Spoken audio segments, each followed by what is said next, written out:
मंत्रिपदाची खुर्ची गेली, लाल दिव्याची गाडी गेली. महायुती आणि त्यांच्या बड्या नेत्यांनी या 12 नेत्यांचा पत्ता कसा कट केला? राज्याचा मंत्रिमंडळ विस्तार पार पडला.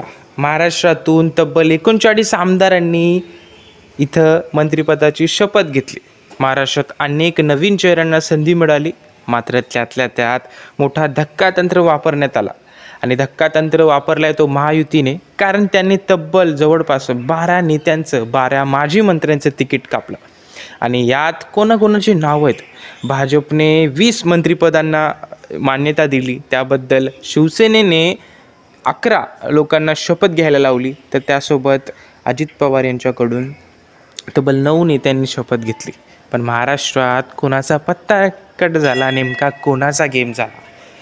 पहिलाच क्रमांक लागतो भारतीय जनता पक्षाचा. भारतीय जनता पक्षाने संजय कुटे, त्यासोबतच रवींद्र चव्हाण, सुधीर मुनगंटीवार आणि विजयकुमार गावित यांसारखे 5 नेत्यांचं तिकीट यंदा कापलं जवळपास.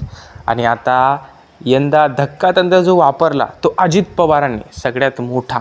कारण अजित पवारांनी तब्बल 5 बड्या नेत्यांचं मंत्रिपद जे ते हिसकावून घेतलं असं म्हणता येईल. त्यात छगन भुजबळ ओबीसी नेते यांचा समावेश होतो. त्यासोबतच सगळ्यात निकटवर्ती असणारे पवारांचे दिलीप वळसे पाटलांचा समावेश होतो, जे थोडक्यात मतांनी जिंकून आले होते. त्यानंतर अनिल पाटील जे अंमळनेरमध्ये जिंकून आले आहेत, मागच्या वेळेस कॅबिनेट खातं होतं त्यांचं, जे ते मंत्रिपद कापलं.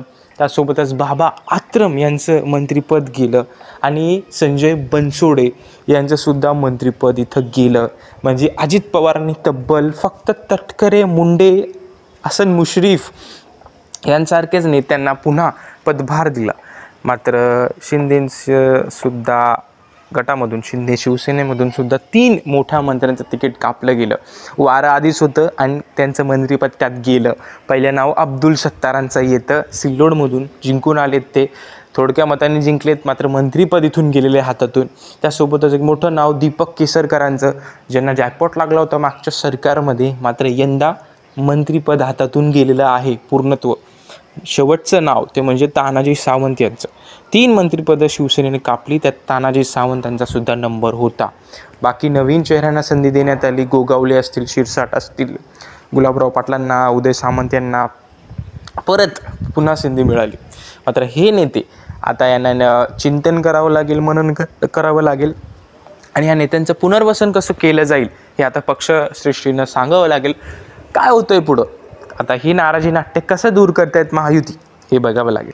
तुम्हाला काय वाटतं हे सांगायला विसरू नका आणि चॅनलला जरूर सबस्क्राईब करा. धन्यवाद.